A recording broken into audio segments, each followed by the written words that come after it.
మిత్రమా, వాళ్ళేమనుకుంటున్నారో వీళ్ళేమనుకుంటున్నారో కాదు, నువ్వేమనుకుంటున్నావో అది చేసేయ్. నిన్ను అన్నవారు ఎవరు కూడా నీకు కష్టం వస్తే సహాయం చేయరు. ఇష్టమో కష్టమో నష్టమో నీకు అనుభవాన్ని ఇస్తుంది మిత్రమా. అర్థమైందనుకుంటా. చనువు ఎక్కువైతే చులకన తప్పదు, దగ్గర ఎక్కువైతే దూరం తప్పదు, నమ్మకం ఎక్కువైతే ద్రోహం కూడా తప్పదు నేస్తమా. ప్రేమ ఎక్కువైతే బాధ తప్పదు, ఆశ ఎక్కువైతే దుఃఖం తప్పదు నేస్తమా. ఒకటి గుర్తుంచుకో మిత్రమా, పైకి గర్వంగా ఈడ్చి కొట్టినట్టు మాట్లాడే వాళ్ళు టెంకాయ లాంటి వాళ్ళు. బయటికి గట్టిగా ఉన్న లోపల చాలా స్వీట్ గా సాఫ్ట్ గా ఉంటారు. సైలెంట్ గా ఉండేవాళ్ళు చాలా జాగ్రత్త మిత్రమా. ఎందుకంటే అలాంటి వాళ్ళతో చాలా జాగ్రత్తగా ఉండాలి. జీవితం ఎలాంటిది అంటే మిత్రమా, అర్థం కాని వయస్సులో ఆనందాన్ని ఇస్తుంది, అర్థమయ్యే వయస్సులో కన్నీళ్లను తెప్పిస్తుంది. మన జీవితంలో మనల్ని నమ్మిన వాళ్ళని ఎప్పుడు కూడా మోసం చెయ్యాలని చూడరాదు మిత్రమా.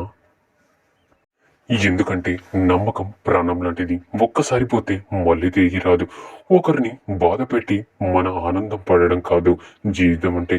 మనం బాధలో ఉన్నా కూడా ఇంకొకరిని సంతోష పెట్టడమే నిజమైన జీవితం మిత్రమా. మాటలే కదా అని తేలిగ్గా తీసిపారేయకండి.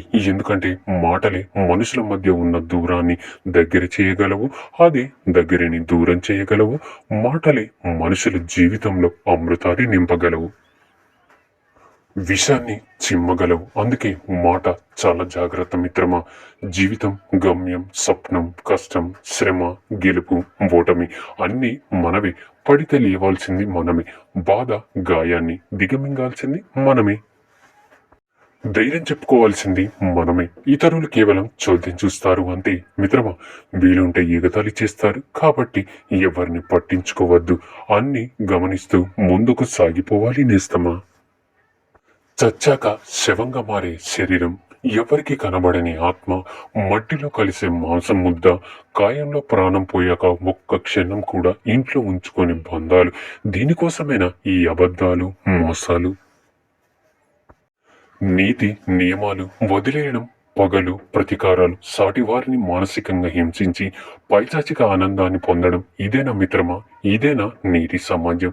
విద్య నేర్చుకున్నాక గురువును మర్చిపోకు మిత్రమా. ధనం వచ్చాక మిత్రుల్ని మర్చిపోకు, భార్య వచ్చాక కన్నవారిని మర్చిపోకు, గౌరవం వచ్చాక గతాన్ని మర్చిపోకు, అవసరం తీరాక సహాయం చేసిన వారిని మర్చిపోవద్దు నేస్తమా. ఒక్క ఈ విషయాన్ని గుర్తుంచుకో మిత్రమా. రాపిడి లేనిదే వజ్రాలు మెరవు, నిప్పుతో కాల్చనిదే బంగారం శుద్ధి కాదు, కష్టాలు ఎదుర్కొనేదే మంచితనం రాణించదు నేస్తమా. సమస్యలు మానసిక బాధను పెంచుతాయి, కాబట్టి మనిషికి మంచితనం ఉండడం ఎంతో ముఖ్యం. ఏ మనిషికైనా గొప్ప పేరు తెచ్చేది, ఎక్కడైనా రాణించడానికి తోడ్పడేది మంచి గుణం మాత్రమే నేస్తమా. సమస్యలు మానసిక బాధను పెంచుతాయి, కాబట్టి మనిషికి మంచితనం ఉండడం ఎంతో ముఖ్యం. ఏ మనిషికైనా గొప్ప పేరు తెచ్చేది, ఎక్కడైనా రాణించడానికి తోడ్పడేది మంచి గుణం మాత్రమే నేస్తమా. పుట్టుక ఎక్కడో, చావు ఎక్కడో, బ్రతుకు ప్రయాణం ఇంకా ఎక్కడో. అయితే పయనించే దారిలో దొరికే స్నేహం, విశ్వాసం, ప్రేమ మాత్రం మనసుకి చాలా దగ్గరవుతూ ఉంటాయి. ఆ దగ్గరైన బంధాలు శాశ్వతంగా మన గుండె మూలలలో తుది శ్వాస వరకు జ్ఞాపకాల పొరల్లో నిలిచిపోతాయి నేస్తమా. మన ఆలోచన విధానాన్ని బట్టి మంచి చెడు ఆధారపడి ఉంటాయి. మూడో వ్యక్తి మాటలను ఎప్పుడైతే నమ్ముతామో అప్పుడే మనశ్శాంతిని కోల్పోతాం. విషబీజాలు నాటిన వారు బాగానే ఉంటారు, అది మహావృక్షమే మన వంశాన్ని కూడా నాశనం చేస్తుంది మిత్రమా. తప్పు జరిగిన తర్వాత చంపేయండి, చంపేయండి, చంపేయండి అంటున్నారు, కానీ అసలు ఆ తప్పే జరగకుండా సమాజంలో ప్రతి ఒక్కరు కూడా తమ తమ బాధ్యతలను తాము నిర్వహిస్తున్నారా, అసలు స్వీకరిస్తున్నారా? పక్కవాడు ఏమైపోతే నాకెందుకు, ఏం చేస్తా నాకెందుకు అని ప్రతి ఒక్కరు స్వార్థంతో ఆలోచిస్తున్నారు తప్ప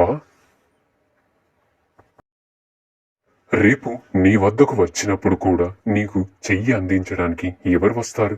ఒక్కసారి ఆలోచించు మిత్రమా. తప్పు జరిగిన తర్వాత శిక్షలు వేసుకోవడం కాదు,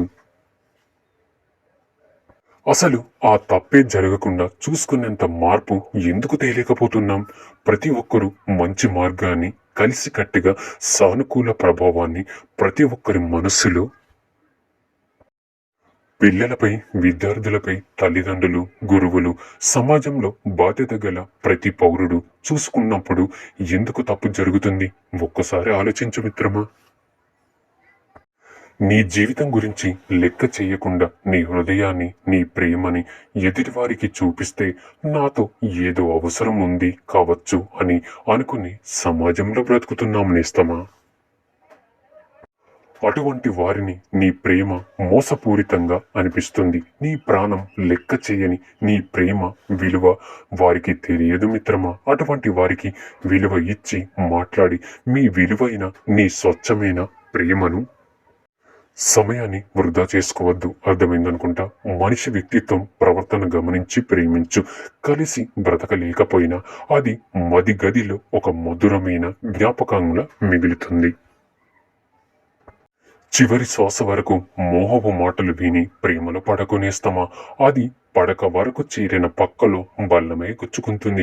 చచ్చే వరకు నీ దగ్గర లేని వాటి గురించి, నీకు చెందని వాటి గురించి ఆలోచించి నీ దగ్గర ఉన్న వాటి విలువను నువ్వు కోల్పోకునేస్తామా. మార్పు అనేది నీ దగ్గర ఉన్న వాటితో కాదు, నీ ఆలోచన విధానంలో మొదలవ్వాలి. నమ్మకం అంటే నిలిచిన చోటే ఉండాలి నేస్తమా. పట్టుదల ఉంటే శ్రమపడ్డ చోటే విజయం ఉండాలి. అర్థమైందనుకుంటా. ప్రేమలో పడినంత సులభం కాదు నేస్తమా ప్రేమకు దూరం కావడం. ప్రేమలో పడ్డప్పుడు ఎంత ఆనందాన్ని పొందుతామో, ఆ ప్రేమ దూరమైతే అంతకు మించిన బాధను తట్టుకోవాల్సి వస్తుంది. మనల్ని అర్థం చేసుకునే వారికి మన రూపంతో అవసరం లేదు, మన మనసుతో పని కదా. మనల్ని బాధ పెట్టే వారికి మన మనసుతో అవసరం లేదు, వారి అవసరంతోనే పని. మన చెలిమి కోరే వారికి మన స్తోమతతో అవసరం లేదు, మన వ్యక్తిత్వంతోనూ పని.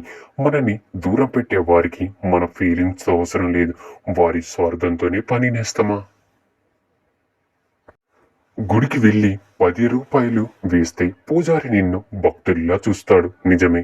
కానీ అదే 10 రూపాయలు గుడి బయట లేని వాడికి ఇస్తే నిన్ను దేవుడిలా చూస్తాడు కదా మిత్రమా. కాదంటారా. కొన్నిసార్లు నీ ప్రమేయం లేకుండానే నీ మీద నిందలు వస్తాయి. నువ్వు ప్రతీకారం తీర్చుకోవాలి అనుకోకు. ఎందుకంటే ఆ సమయంలో భగవంతుడు నీ ఓర్పు, నీ సహనం గమనిస్తున్నాడని తెలుసుకొనిస్తామా మిత్రమా. ఒక పెళ్ళైన ఆడది పరాయి మగాడి వైపు చూస్తుంది అంటే ఆమె తన భర్తను అతనితో పోల్చుకుంది అని అర్థం.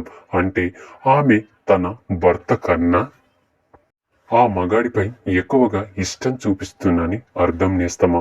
ఈ సూక్తులో ఏ సూక్తి నచ్చిందో కామెంట్ చేయండి.